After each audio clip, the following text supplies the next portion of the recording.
Sadhu, sadhu. And there are too many Banerjees on stage today. The next Banerjee would be our own graphic novelist,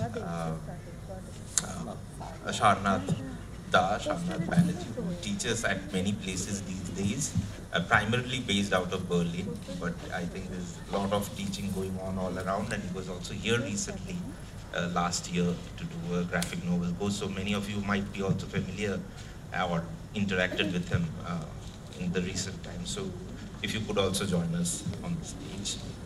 And of course, Sadhu, sadhu. Angshuman Da, who heads the art history department at Kolabhavan, who kindly curated the show.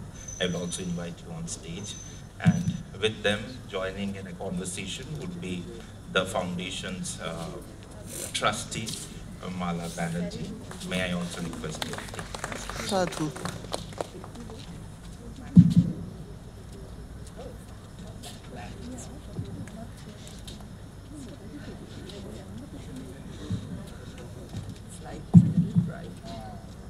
Can you dim that light or turn it a little? Yeah.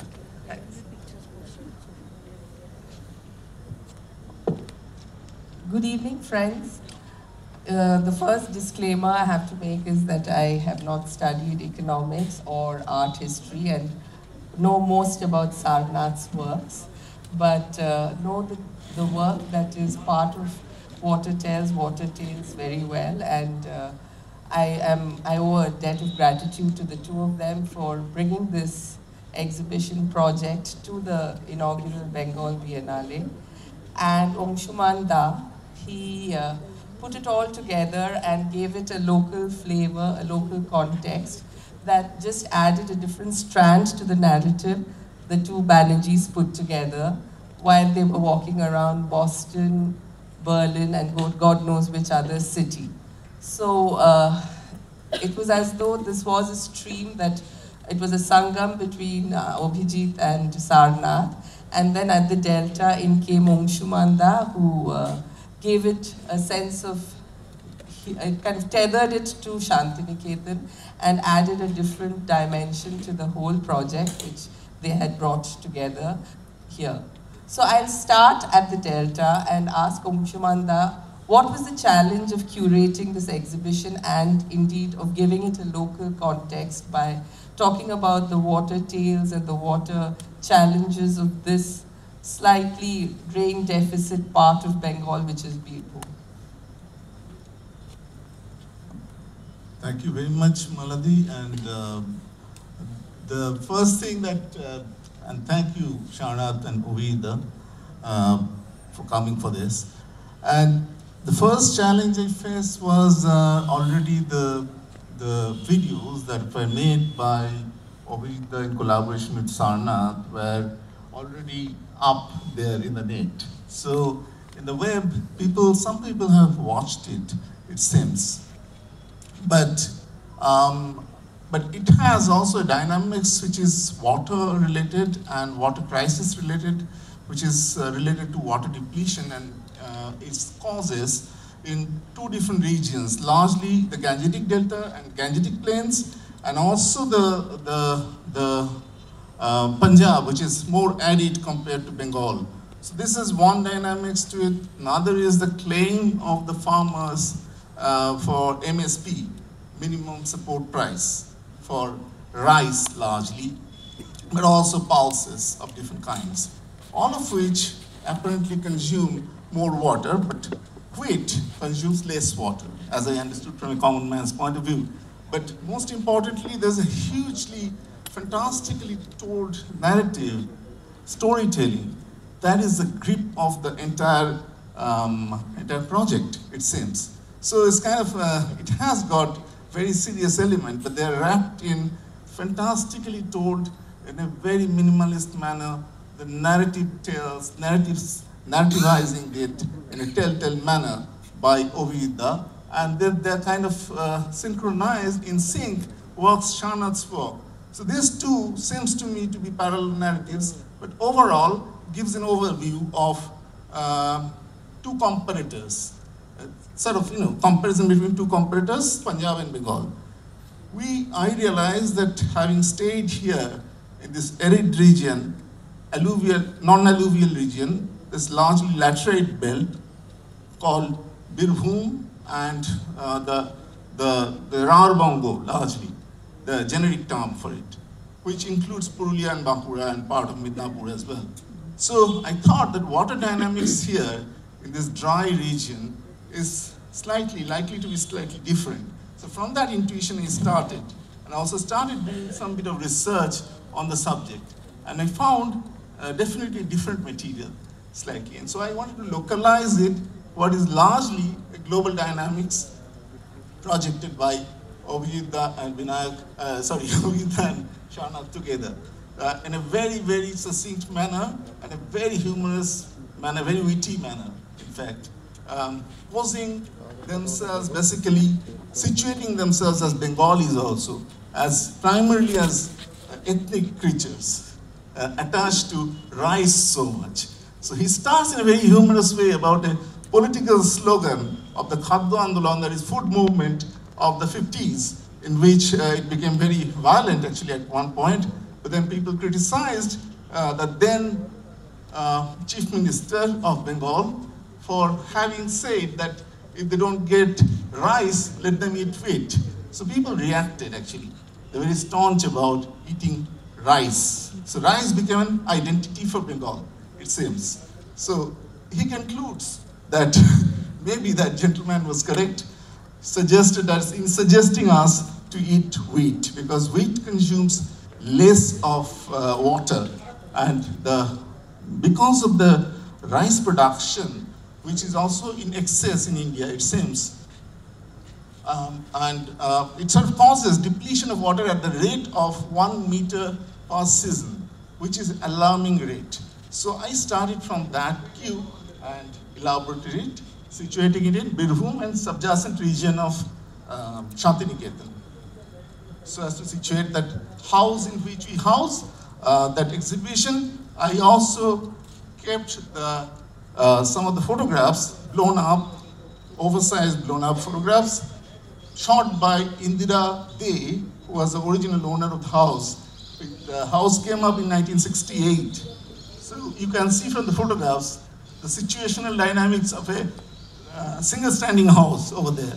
There's nothing in the surrounding, totally empty, barren space, with sometimes waterlogged also. So that amount of water was there, ready for consuming. But now, because of the overpopulation and also overproduction of buildings, etc., the suction of the reserved water from the water belt is depleting very quickly. And by interviewing the farmers, actual farmers, I got this absolutely revealing data. So that is also a kind of another dimension to it. So thank you very much. So, thank you for that, Anshuman. So if you don't call me Maladi, I'll call you Anshuman. So the house you mentioned, and I think that was why Siddharth was extremely adamant that that house would have to, be the venue for this particular exhibition. Because the changing landscape of Shantiniketan was most reflective in the land changes that are around the house that we now know as the very popular Mithali homestay. So I remember I was a little worried that an exhibition as eminent as this one was being put together in somebody's home for all intents and purposes. But when I saw the context of that photograph, I felt that perhaps Siddharth did have a point, and that indeed was the right place for it. And with the exhibition outside, curated by Sean Chayon, it created a whole mood about a concern that we often in Calcutta, because we are deluged every year and we really don't know the meaning of a water crisis, we often do not take seriously. But seeing that landscape, a lot of those who must have come from Kolkata would realize that these are real problems that also that Bengal is faced with. So I come to the two Calcutta boys, and I'll start with OPG. When you started this project, what were the concerns? It was at a very particular time of major political face-off, And a serious moment in many ways, pre-pandemic, the kind of protests, during the pandemic actually, the kind of protests we saw in Delhi, one which resulted in a face-off during Republic Day. But your tone and the kind of context you place in front of us actually asks questions of both sides of that argument and face-off. So how did you come about this very complex, this kind of a face-off, but the tone and the tenor and of course Sarnath's images all put, ask questions of both sides and also with a very light touch. So how did you pull that off? Thank you for saying that. I don't know whether we did pull that off. I also just want to say, Biennale has been amazing, and thank you to all of you, Mala included, of course, who made it happen. It's amazing. I've been to many Biennale. I would say you've given us a new way of thinking about Biennales, at least this Shantiniketan version. I think where we came out of, I would say it was not so much impelled by the contemporary concerns at all. It was more, I think, Sarnath and I we had worked together before, and I think one thing that I appreciate in Sarnath is his ability to take something that potentially heavy and dead serious and infuse some lightness and life into it. And I really think that's a great gift. And I think many of these conversations that we need to have in India, water is absolutely the first and most obvious one, because it's one where there is vast inequalities and vast waste and lots of water shortage. And all of that together somehow is undermined. That the fact that that can continue is partly a result of the fact that we have no public conversation about the right to water. I think the fact that water is something that is simply impossible to live without, and yet some people almost live without it because they have so little access to it, and certainly so little access to clean water that you end up. I mean, I think as a society we haven't yet confronted the deep inequalities that are in water, and that this is getting worse because especially the water, as the water table falls, we are getting into situations where some people, ones who are not particularly connected to urban infrastructure, will just not have access to it.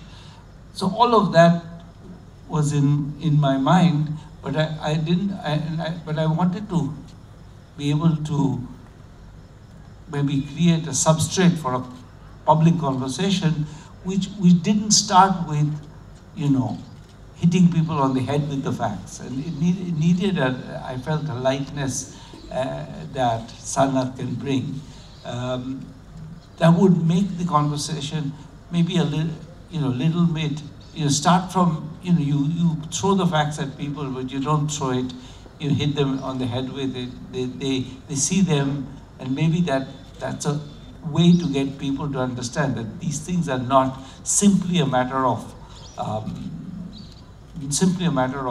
just asserting that there should be this or that outcome. It's a matter of a series of policies. Water is really policies about the pricing of agricultural power, policies about the support of certain agricultural the prices of certain crops but not others. All of that feeds into the water crisis, and as does the second of the water wars, as does the construction boom, which is what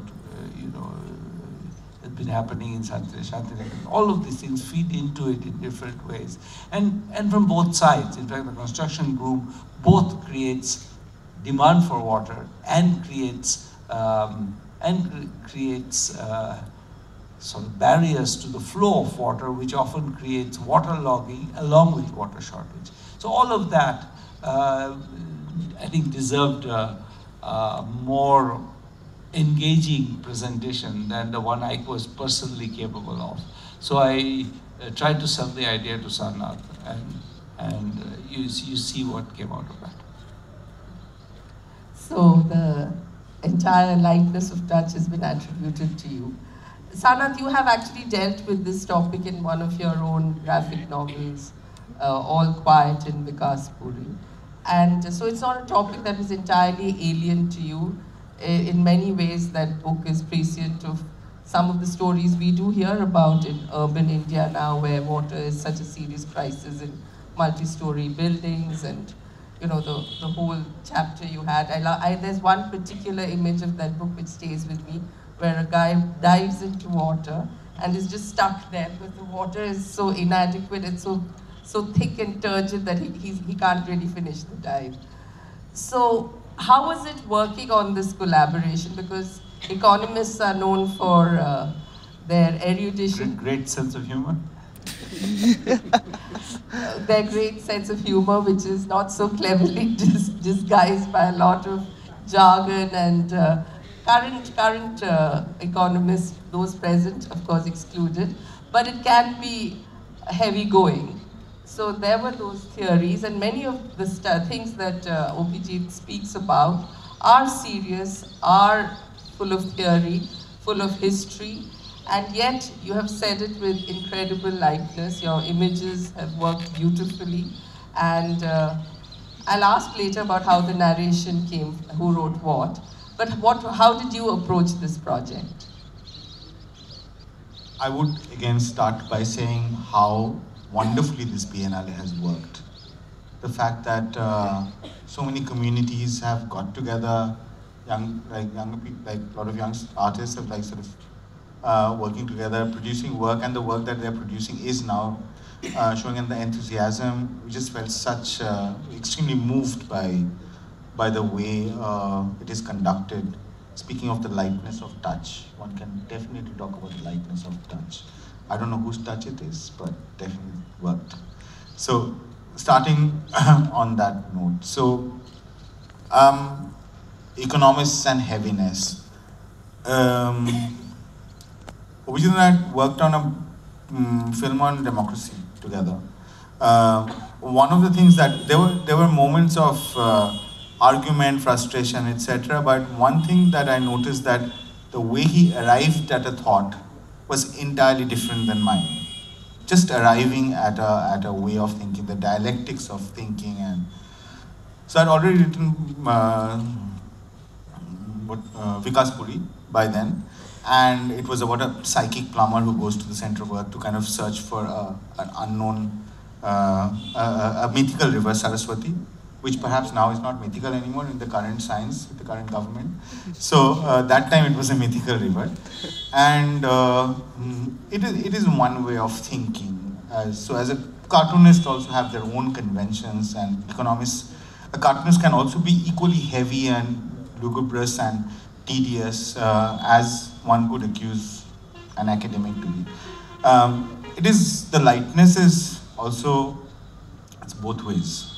Because in that arriving at something, like when he says something like "Khalkite kumit daka," which means like, how would you translate that in English? Now and invite the crocodiles to come.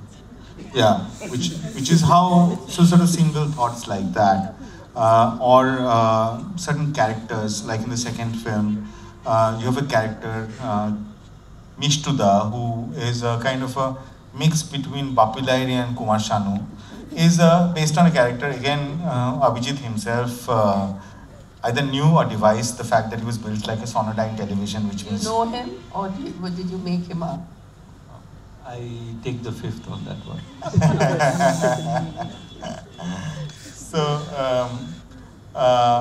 of course, we had disagreements about which Bengali actress to put in, whether it's going to be Meetu Mukherjee or somebody else. I like Meetu Mukherjee. So there is always like these kind of conversations.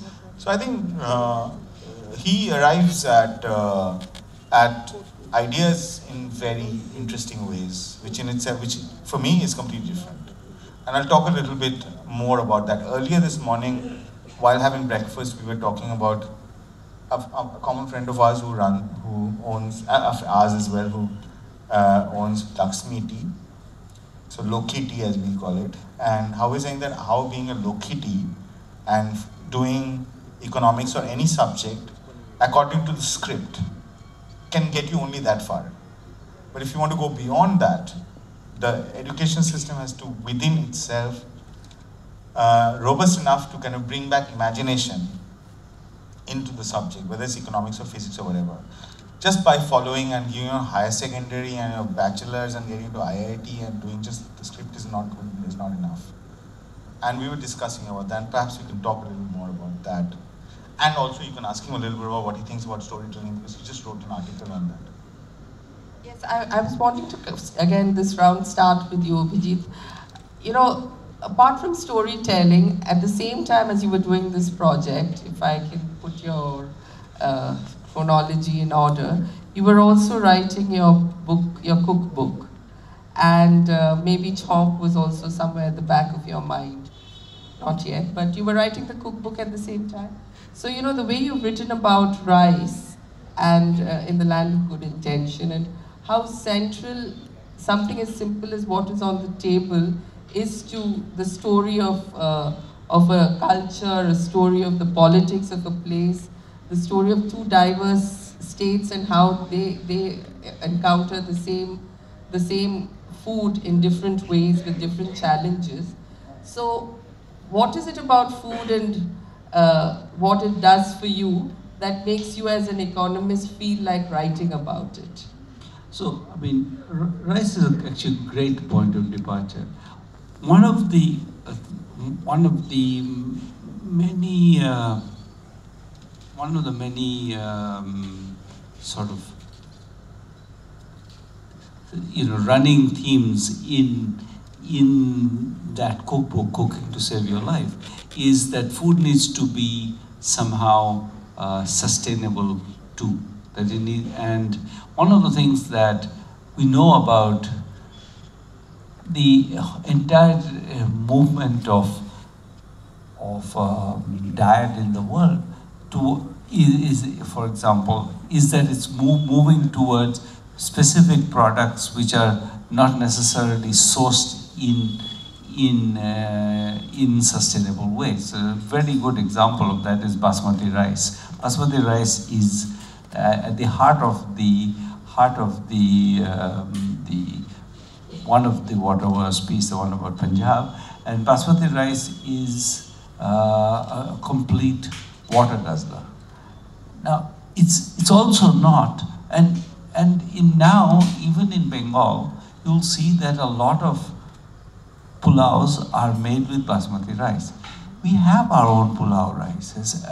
Amar Kamar in Kolkata has done a wonderful job of now bringing out just how many rices we have. 50 varieties they say they have, and some of those are exactly rice for pulao. There is or Siraga Samba in Tamil Nadu, and every state has its own pulao rice, but somehow there's a homogenization, kind of a prioritization of basmati over other rices, which is a theme that there's a chapter on rice and grains in that cookbook, and before the chapter there is always an essay, which is, and that one is on, you know, the sort of the different types of rice and why, you know, different pulaus and biryanis should use different types of rice. So that's a theme that indeed is one that connects the two exercises. The fact that we should not. There's nothing obvious about the use of basmati in making biryanis, and that we can use all kinds of local rices. They change the texture of the biryani, they change the smell of the biryani, and sometimes they are much more complementary to the spices used. So, just to continue on that thought, so like food, what are the other, the whole question of, I'll even bring it to Anshuman because he also faces classrooms. How does imagination, you talk about, how would Rice make it to a Biennale, but through an exercise of imagination, which the three of you engaged in? So how is, this need to make theory accessible through things like these films you made and put on YouTube, like podcasts? So this is a question that often is asked of historians, economists. How do you make the supposedly dry world of academia more accessible, more enjoyable, and more thought-provoking with the use of imagination? I'll ask that of you as well. I think you more or less answered that question, which is that you use imagination. I mean, it's not, that's I think the key answer is there are many, many forms of storytelling is always a little bit, or actually more than a little bit, about indirection, about pushing you to think about, we want to talk about rice, but we won't start necessarily, so we won't talk about water, but we won't necessarily start with water. We'll start somewhere else, and by doing that, we're going to invite the reader to, the listener or the viewer to join a journey. And it's the journey that captures people's imagination. It's not just the imagination that creates the journey, it's also the journey then generates the imagination. And so we're always trying, I think good storytelling is always creating a journey where not everybody will stop at every station, but creating a lot of stations where you can stop. And one of the, I think that we came to rice partly because rice is just a very good device for talking about water. It's a wonderful context for it. But again, water is a wonderful context for talking about the general ecological disasters that we are creating. Everyone is always a, and so in that sense, the structure of successful narrative is always to have digressions, to have places where the reader's mind can rest and indulge its imaginary and think about it. Think of Shakespeare full of just conversations among the subalterns all the time, and those conversations are intentionally placed there to stop the flow of the main story, so that the mind can then, the viewer's mind can then take in the whole context better. And in some ways, that's so. We brought in rice because rice is a great way to sort of bring in water. It didn't need to be. Perhaps we could have told a similar story with sugarcane. And in Maharashtra, it's not essentially so much about rice as much as rice happens to be something we in Bengal are very, it's very close to us. That's partly how it starts. It's very much a Bengali narrative, as Angshuman said. And because it's about Bengali narrative, it kind of, the rice resonated, and so we put it there. So Angshuman, how do you think, you're faced with classrooms of students and of course art, so imagination is expected to be part of it. So your point of intervention into this, and what were the challenges of bringing your own imagination and your own story and experiences here? Actually, I already broke free of the framework of art history when I took up the project.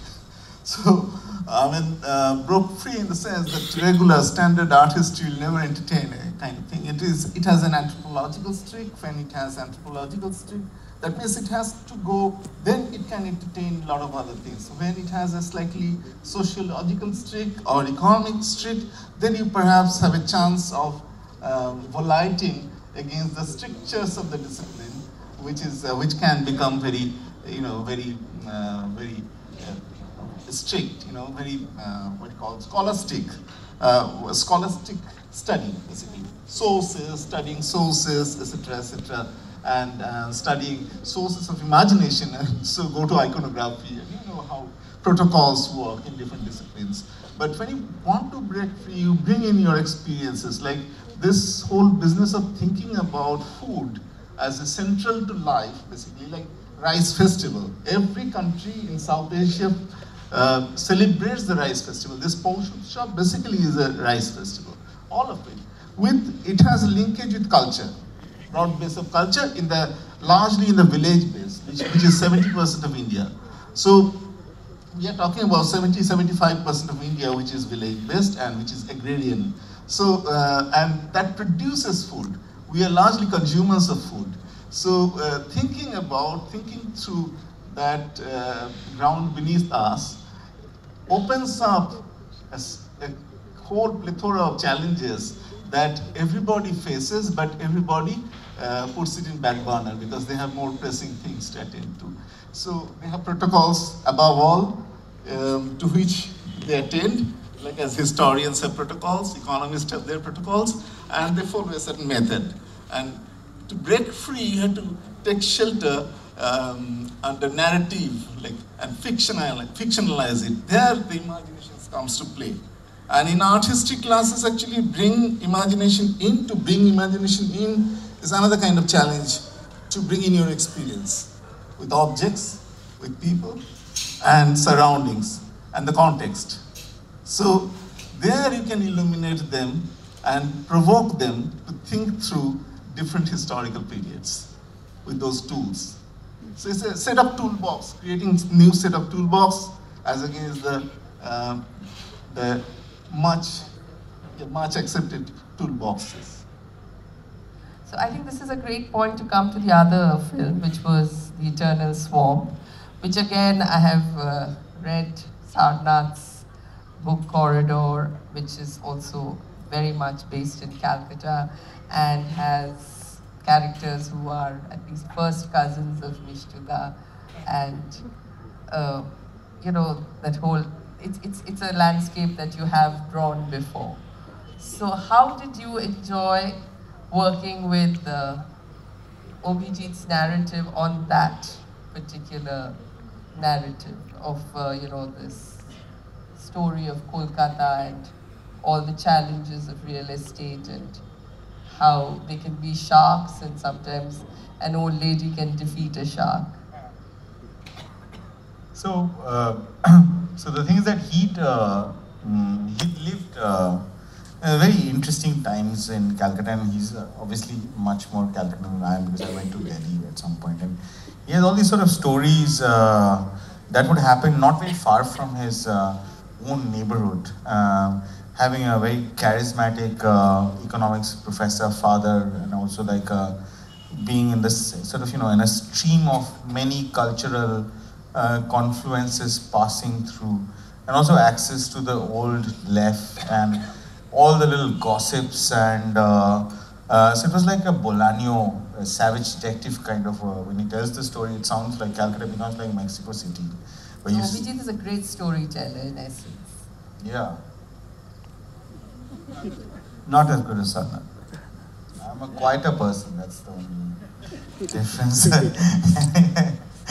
But yeah, so essentially, so both of us, as you know, have this walking kind of, you know, in the various cities we are like just sort of, I don't know, endlessly walking from no specific place, and whether it's Cambridge, whether it's Paris, whether it's Berlin, whether it's Delhi, not Calcutta so much, but Delhi. And while we walk, we talk, and talk about things that, from badly remembered things to, you know, fully remembered, etched out stories to half stories and things like that. It's an endless encyclopedia of a history of emotions, what emotionally a city might have gone through. You might have your own city based around the Dalhousie Institute and cuisine and all that. So it's very sort of nice to actually have Abhijit kind of open up that world very graphically, and also comes as text and image, you know, because so that is definitely where the joy of discovering his Calcutta is. And did you have any additions of your own? Were there any characters in the two narratives that you kind of added to the stories? We work very collaboratively because we do somehow, even like between all this laughing, joking, we also managed to seriously put together time.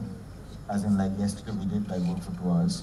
So the stories get like mixed, mishmash. I mean, largely his stories come and then I kind of implant a little bit of here and there. Not much, because I think the implantation makes the story weaker, because his stories are actually quite strong in itself. And then I don't agree. I think that the if you see the Punjab story, there's a story of these two hockey rivals, which entirely comes from Sanna. Yes, even narrates it. Yeah, those are like little annotations, little like sort of asides from the main narrative. But the main narrative comes quite sort of, kind of nicely by, like the idea of the pouty wife pushing away a plate of rice in Obiman, or these ideas of, so the second film, which is, I suppose, a little more personal, both for him and me. Again, like this sort of, all the intrigues of a neighborhood, where I think Shantinikes is probably facing this sort of situation where these sort of, local guys, local talent, and local environmental activists have been like sort of, all that local universe is definitely weaved by Abhijit. I just take care of the economics and see if that's fine. I'm sure he's reassured by that. So finally, before I open it out for a couple of questions, so Shaunchal, you've been here right through these 3.5 weeks. Oh, huh? So I was also going to ask about Shaunchal's exhibition. The two exhibitions have happened side by side, and you've seen the response to both. And what are your thoughts about how people have reacted to them, how people have responded to Water Tales, as well as Shaunchal's exhibition? I was not monitoring the audience, but in certain sessions that people came up with questions, and geographer who I interviewed and also who had participation in the other Shaunchal's exhibition as well, all of them had nice things to say about the two exhibitions, which walked in sync without my knowledge or without Shanchal's knowledge as to what I was doing. So he says I am doing rearranging the videos that I shot of certain projects that I did. And I knew more or less his projects. So I knew, I could guess that it will be a lot of folk songs through which social dynamics of the local will be brought out. And hence I thought that leaving that space and taking a swamp gallery space, impersonal space, would be very detrimental to both the projects. Shaunchal also agreed when I discussed this with him.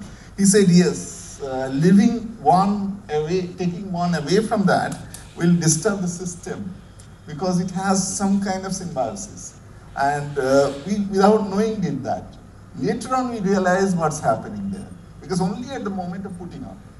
Then I saw the videos. I think we have to grudgingly give Siddharth some credit for that it all worked out wonderfully well eventually. So I had to convince that no, yes, actually they've worked it to the board. So okay, I think that's a great point at which to see if there are any questions from the audience. I can see a hand go up in the second row.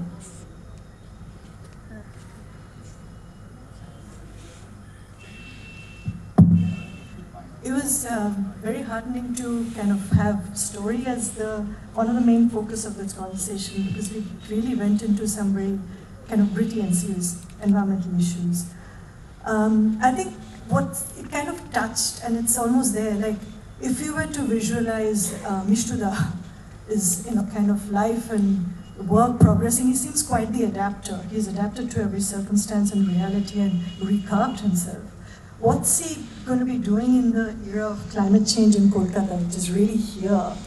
Is he going to be out in a boat saving people? How do you visualize that? How do you visualize, having put kind of the character, sketch the character? How do you see him kind of growing old and grappling with climate change in the city, because it's right there?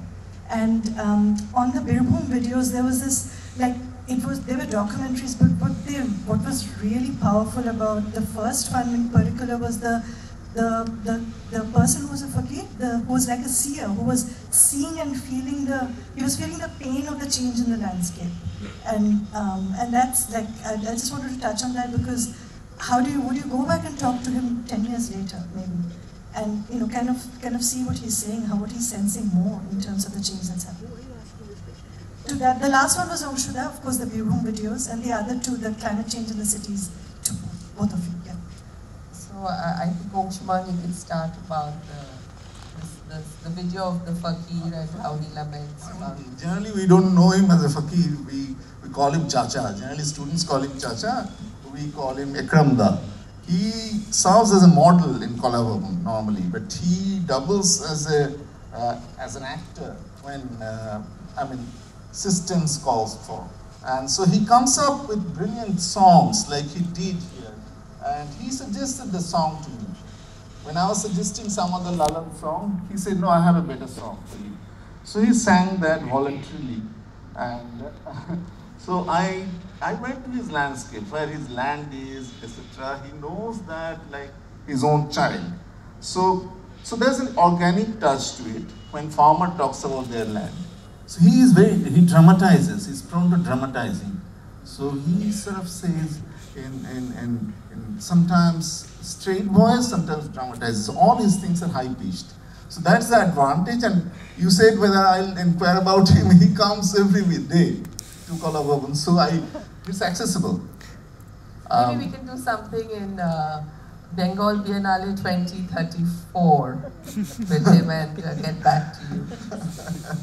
Yeah, exactly. As far as Vishnuda is concerned, he reminded me a lot of Balram Halwai of White Tiger, who was the other shapeshifter who moved from one break in his life to another. So what do you see him do in 2034 when we revisit this project? I think that I'll say something that might sound entirely disconnected, but one of the things that I think is worth understanding is that the political system that we have, the entry points are not the obvious ones. There is no way, because we have very little, power on the ground. There are no, in the US, for example, there's always, however micro you get, there are political roles to play, and people evolve through those. So I don't entirely hold it against people that they shapeshift, that they start from, being maybe too much of an entrepreneur, too much of maybe even a little bit of a local thug. Those things are, the political system being what it is, the entry is often through having somehow influence of a particular kind to give away. That's what the political system cultivates you. And therefore, I think people like Vishnuda exist for a very good reason. And this is pervasive in India, and they serve a particular purpose. They're not just preying on people, because I think if you just prey on people, people will find a way to get rid of you. But if you provide certain services, the Shiv Sena in Bombay evolved exactly in the same way. There is no particular, it's not unique to Kolkata, this phenomenon of young men who are, play on both sides of the law, but also and then eventually achieve some kind of presence of political career. So I predict him to become a minister, maybe for water resources. All right, and is there anything coming from I can see a lot of students, so There's a gentleman right in front. Yeah, I would be interested in knowing a little bit about what you think about the role technology has to play. I'm not an economist, nor am I a graphic artist, but there's a lot of advances happening in technology now about water and conversation. How do you preserve water? How do you recycle water? I was heading technology at Unilever worldwide, and we set up a center called Suvidha Center, HULs, which I'm not sure if you have heard about. So the entire water there, whatever is used, including laundry, the grey water is recycled. Technology can be easily implemented in all housing across India. It's being done in parts of the world, actually. Even in Cape Town, some people have used that. So I was just interested in what you think the role of technology is as we go forward in this whole water crisis situation. You know, I've actually spent some time on the water crisis in Cape Town. And it's true that it can be done. It's true that it's also, South Africa is a much richer country than India. It's a lot of money.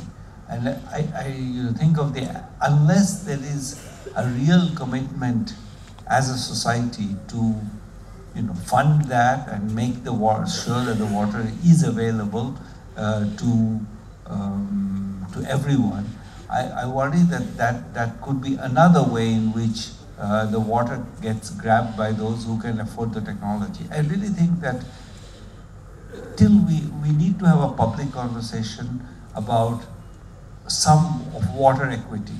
I feel this is even now in Bangalore, there are households that have swimming pools and lawns, households that get water once a week, and households that don't get water at all, but get water from tankers.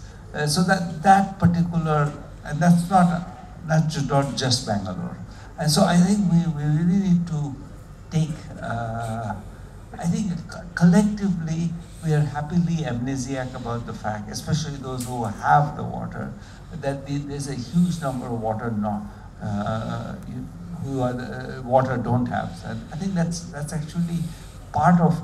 I think the technology is. I think it will have to be used because we are really, as a country, we are among the parts of the world which are water scarce, and we really need to use the water more efficiently and maybe even do eventually desalination. All of that's possible, all of that's expensive.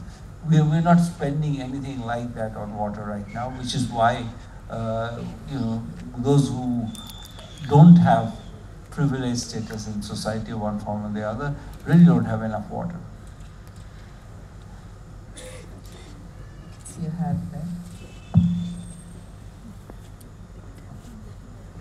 Hello, thank you. My question is to Sharnath Banerjee.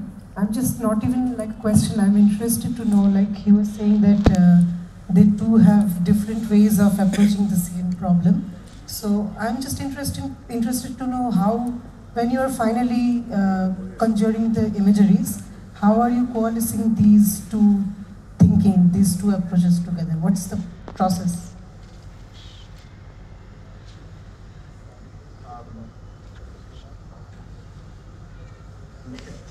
It's not very exciting, but I'll try to.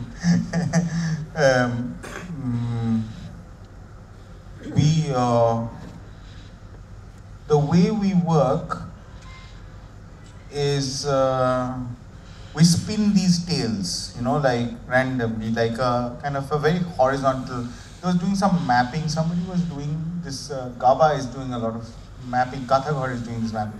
Very interesting when they were talking about mapping. They just sort of, they have an into the society through the children. What happens in the houses, and then they've kind of asked people to kind of take pictures of those houses and then map them. I guess what we were doing is a sort of kind of mapping the extent of the stories and what are the kind of interesting bits and things that were coming up. And then we would like sort of talk, and then I would scribble a little bit, and then I think he would write a little bit, and like the first draft, it's quite, he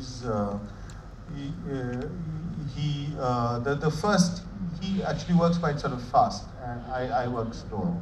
And then when we put it together, and then it's comics, and in this case the lecture, it has to have melody, you know, surtal. I mean, not Nainital. Harmony. That's a harmonize. Yeah, yeah. As I had to harmonize to kind of get that sort of, you know, yeah. And then I think it's a little bit of a unexplained process about how things kind of, I think the word is manifest, how things eventually manifest. But yeah, as long as people are keeping on having conversation, and of course, climate conversation, there was a sort of, you know, often it is, as I think Avi tried to talk about, is the sort of directionness, that you are like sort of direction bound, that you have to get a message across. And that kills it. And climate conversation famously have freaked people out. And whenever, how to make climate conversation sexy is it's a very hard thing now to talk about. But there are ways to kind of, you know, bring climate up through ghosts, through I don't know, many other ways in which you could kind of talk about climate, you know. And I think that is how those psychic forces work. Psychic forces. There's, I think that's Shanti. Yes, I did go for the exhibition, and I'm quite fascinated by the story of the East and the West as you tell it. So I think we grew up knowing of Punjab as the place of the Green Revolution. So is that also one of the critiques that you do of the idea of the state's notion of what was understood as the land of plenty and Green Revolution? The story of making rice, making the Punjabi farmers grow rice, which they never had. So is that a direct hit on the story of Green Revolution? You know, I think that what's interesting is, remember, Green Revolution happens late 60s, early 70s. There's almost no rice in Punjab till the 1990s. It's really very much later phenomenon. There is a new, you know, fast-growing rice that spreads through India, but this is not actually what they grow. They grow, the Basmati is a more traditional strain. It has been modified, but not so much. It's not so much it's more the broad thinking that, you know, farmers need to be supported, therefore we should give them free electricity so that they could, or free or, you know, unpriced electricity. You pay a fixed price for connections, so that they make use of irrigation, and that. But the irrigation in principle could be used for everything or anything, and but the fact that that means the amount of water you pump out doesn't depend. There's no marginal cost for that. Meant that rice became very attractive, especially as the world demand for basmati rice grew. So it's more that I think of this as being, maybe it's related to the Green Revolution through the mispricing of power, but that in some sense I think is it's not so much that the Green Revolution per se is what generated. This is a specific crisis that came from the combination of the fact that we have support prices for rice and wheat. We don't have support prices for pulses and oilseeds and other things, millets, which we could have, and the fact that pumping water is not priced. I think those things are more specific, and I think thinking of this as being primarily a critic of Green Revolution misses the specific and useful nuance that offers. I'm afraid that's all we have time for, because Sarnath and OBG quite literally have a train to catch. So they would have to head to the Bolpur station. Thank you so much for making time for this, and Angshuman, thank you so much for giving it such a local context and adding a flavor that we've been doing right through the Biennale of the local interface with the national/global. So thank you, gentlemen. Sorry, they can't take more questions, and I would ask you all to wait for some more time before our finale with Ustad Nishad Khanji starts. So with that, I call this session to a close. Thank you very much. Sadhu, sadhu, sadhu.